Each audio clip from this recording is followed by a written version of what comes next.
తెలంగాణ ప్రభుత్వ ఉద్యోగులకు సంబంధించిన పీఆర్సీ, సిప్‌మెంట్ అంశం ఇప్పుడు కీలక దశకు చేరుకుంది.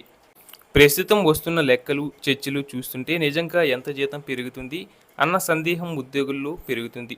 అందుబాటులో ఉన్న సమాచారం ప్రకారం ప్రభుత్వం 5 డీఏలను సిప్‌మెంట్‌లో విలీనం చేసే అవకాశంపై చర్చ జరుగుతుంది.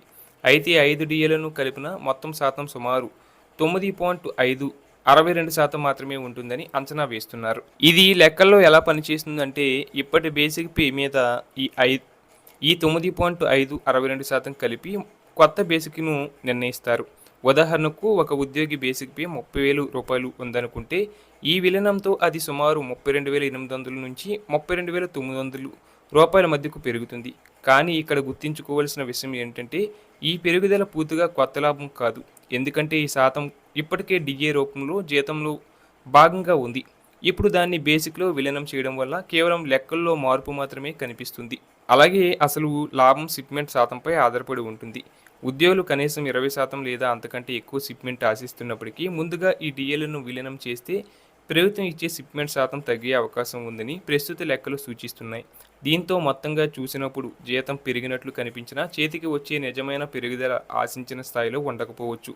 ఇక మరో ముఖ్యమైన అంశం ఏంటంటే కేంద్ర ప్రభుత్వం అయితే ఎప్పటికప్పుడు డీఏలను ప్రకటిస్తూ ఉద్యోగుల జీతాలను సమయానికి అప్డేట్ చేస్తుంది.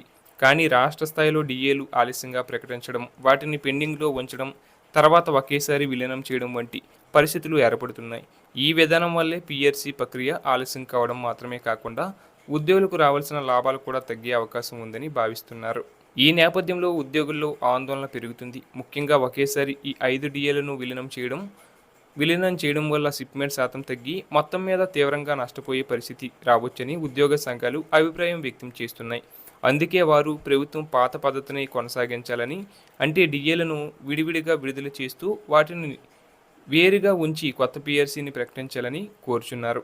మొత్తానికి ఉద్యోగుల ఆశలు, లెక్కలు ఒకవైపు ఉంటే ప్రభుత్వం తీసుకునే తుది నిర్ణయం మరోవైపు ఉంటుంది.